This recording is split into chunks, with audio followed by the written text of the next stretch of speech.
नेटे ना आवा न तो बना देती वो।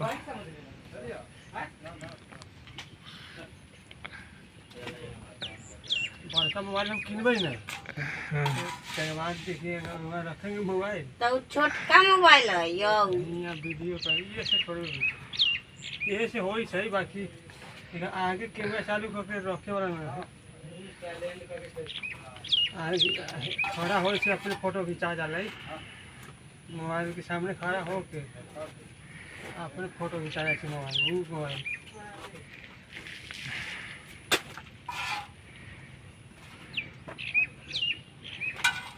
कितना देर तो 1 सेकंड के लगावल है ना 1 सेकंड में खड़ा होते हैं ना 3 सेकंड 1 सेकंड या 2 सेकंड के वाला है खड़ा होला तो उतना देर में खिंचा के रख अपने फोटो 3 सेकंड के रहा है फुल फोटो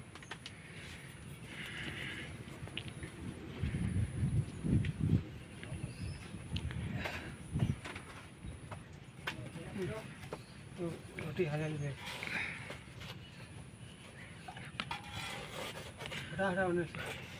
फूल भाई बड़ा दूध को रोटी एक निकाले बारी